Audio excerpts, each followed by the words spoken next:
Hi, I'm Daphne Richards, and this is Augie. Our question this week comes from Drew, who has a suffering cedar elm.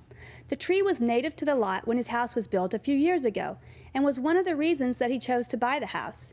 But after the drought set in, the tree seemed to struggle, putting on fewer leaves each year. Drew wants to know if the tree is a hazard and should be cut down.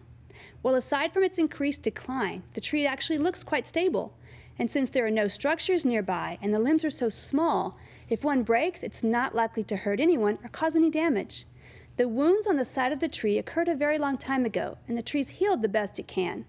You'll notice some holes, likely caused by borers, in the heartwood, but these are also old wounds. Trees growing in nature normally grow much more closely to their neighbors than they do in a landscape where we plant them all alone. So in nature, trees tend to be thinner and taller than they do when we plant them in wide open areas with lots of space and no nearby competition for sunlight.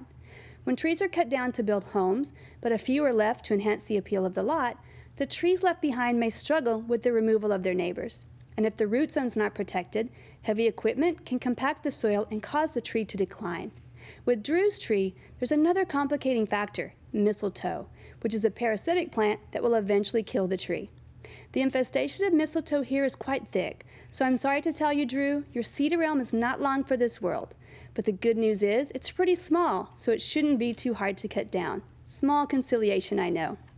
Our plant this week is rock rose, Pavonia lasiopetala. This tough little native beauty usually gets about 2 feet tall, but can get much taller. And it spreads nicely, filling out to around 3 feet wide. Pavonia is covered with pink blooms all summer long, even through the brutal 100-degree stretches that we see so often these days. The flowers are very simple, with 5 large petals and a distinct central column formed by the fused pistil and yellow stamens. The rock rose flower might remind you of the larger flowers of a hibiscus, and for good reason. They're both in the same plant family, the Malvaceae, better known as the mallow family. Rock rose is native to rocky, disturbed soils, hence its name, so be sure that it gets plenty of drainage in your garden. And it's a prolific reseeder, a strategy that ensures its continued existence through tough times. But if planted in flower beds that you prefer to remain nice and tidy, you'll be spending a fair amount of time pulling errant rock rose seedlings. So you may want to put this plant in a more natural, free-form area of the garden. Pavonia thrives in sun, but can be perfectly happy in part shade.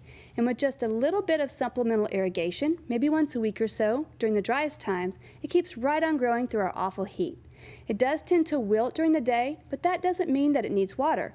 You'll notice that it's right back to its cheery self the next morning without any irrigation at all. Rock rose is also prone to powdery mildew, but just ignore it.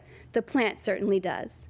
You remember last spring, Hella Wagner shared pictures of her century plant that bloomed and then sadly died. She replaced it with a soft-leaf yucca that already had a gorgeous flower on it in June. And like all yuccas, this plant will be around to bloom again next year and for many years to come. I know that it doesn't feel like it, but the end of summer is right around the corner, so it's time for garden maintenance.